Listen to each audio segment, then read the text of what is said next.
मी कंपनीच्या तुमच्या हिंगोलीत एकही माणूस तुमच्या या ठिकाणी राहू देणार नाही.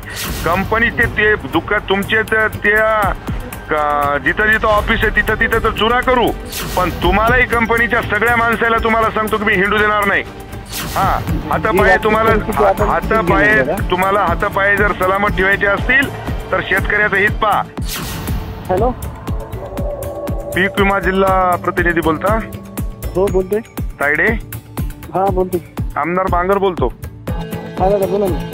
फोन याच्यासाठी लावलाय की आता हे जे तुम्हाला सांगतो की पीक विम्याचा जो विषय आहे, तर आता तुम्ही हे पीक कापणी प्रोग्राम जे आपला तुम्ही जे 15 ऑगस्टच्या आधीचे जे तुम्ही गावं दिले, आता हे गावं जर त्या ठिकाणी डोंगर भागावरचे दिले असतील, चांगल्या भागाचे आले त्याच्यामध्ये तर सगळा शेतकऱ्याचा सगळा धिगाणाच होऊन जाईल ना. नाही आपण काय केलेलं आहे ते रॅन्डमलीच निवडले. त्याच्यामध्ये असं आपण काही चांगले बघून नाही निवडले. नाही, चांगले बघून निवडले नाही, पण एवढं तुम्हाला मला सांगायचंय की आता शेतकऱ्याची राख रांगोळ झाली, काही राहिलं नाही शेतकऱ्यापाशी. आता तुमच्या माहितीसाठी पीक विम्याची गोडवा तुमच्याकडे ठेवू नका.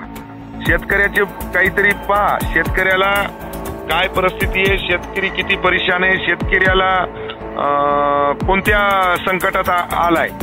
नदीच्या काठचं तर तुम्हाला सांगतो सरसकटच गेलंय, काहीच राहिलं नाही. त्या सोयाबीनवर आणि त्या कापसावर आणि तुरीवर तुम्हाला सांगतो की टोंगळ्या इतक्याला गाळ येऊन बसलाय. माती सगळी वाहून गेली आणि त्यातल्या त्यात जे चांगल्या शेतातलं जे पीक आहे त्याच्यामध्ये तुम्हाला सांगतो वरच्या शेंड्याच्या 10-5 शेंगा तुम्हाला वरच्या दिसायल्यात, खाली सगळ्या शेंगा सडून गेल्यात आणि कोंब फुटलेत. तर आपल्याला बापू पीक विम्याची म्हणजे आता शब्द म्हणजे मारून घेऊ नका. शेतकऱ्याला पहा, शेतकरी संकटात पडलाय आणि जर कमी जास्त जर झालं त्या तुमच्या जर ते सॅटेलाइटनं पाहतो कशाच्या त्या हेक्टरी 12 क्विंटल झालं पाहिजेत. आता एकरी तुम्हाला सांगतो एखादा 2 क्विंटलही ॲव्हरेज येत नाही. आणि सगळ्या महाराष्ट्रालाच माहित आहे की मराठवाड्यामध्ये अतिशय भयानक परिस्थिती आहे. सगळं वाट लागली तुमच्या माहितीसाठी. त्याच्यामुळं तुम्हाला जिल्हा प्रतिनिधी म्हणून आमची रिक्वेस्ट आहे, विनंती आहे की जे वस्तुस्थिती आहे त्या पद्धतीनं तुम्हाला सांगतो की तुमचा सर्वे झाला पाहिजे. तुम्ही ज्या पद्धतीनं तुम्हाला सांगतो की म्हणजे कंपनीचं हित पाहू नका, शेतकऱ्याचं हित बघा. बरोबर दादा, जी वास्तविक परिस्थिती आहे ती आपण. आणि जर कमी जास्त जर झालं तर तुम्हाला सांगतो संतोष बांगर एवढा वाईट माणूस नाही बरं काय. मी कंपनीच्या तुमच्या हिंगोलीत एकही माणूस तुमच्या या ठिकाणी राहू देणार नाही.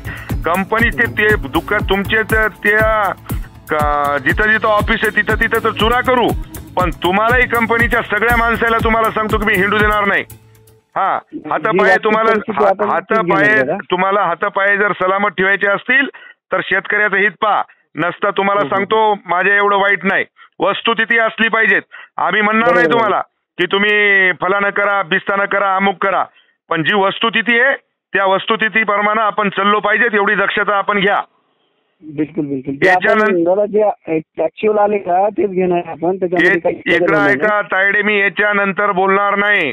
जर तुम्हाला सांगतो, आणि दुसरा एक विषय, कळमनुरी मतदारसंघामध्ये पूर्ण नदीच्या काठचा भाग आहे. त्याच्यामुळं तुम्हाला सांगतो कळमनुरीमध्ये ते सगळा म्हणजे नायनाटच झालाय शेतकऱ्याचा. बरोबर. हा, कारण की वास्तविक परिस्थिती दाखवणार आहे कोथळच पासून तर तिकडं तुम्हाला सांगतो डोंगरकडा त्या भागापर्यंत सगळ्या नदीच्या काठानं तुम्हाला सांगतो सगळा सत्यानाश झालाय. मुख्यमंत्री उपमुख्यमंत्री सगळ्यांनी सांगितलंय, सगळ्यांनी मदत पाठवली. आता आमच्याकडे तुमच्या माहितीसाठी गोरगरीब लोकांना दिवाळीच्या किट आल्यात वाटायसाठी. बरोबर. जी वास्तविक परिस्थिती आपण तीच घेणार दादा, त्याच्यामध्ये काही शंकाच नाहीये. 90% 99% खराब आहे. म्हणजे 10% पण नाही, 99% चक राख लागली. त्याच्यामुळं बापू म्हणजे वस्तुस्थिती त्या पद्धतीनं सगळी राहिली पाहिजेत. शेतकऱ्याच्या हिताचं कर बापू. तू शेती तुझ्या घरी शेती आहे का माय? आहे. हा, मग शेतकरी पुत्र आहे तू, एवढं ध्यानात ठेव. हो दादा, हो. जी वास्तविक ऍक्च्युअल परिस्थिती आहे पण त्याच परिस्थितीमध्ये घेणार आहे. चल काही हेच नाही. हो, ठीक. चला, ओके. ओके दादा.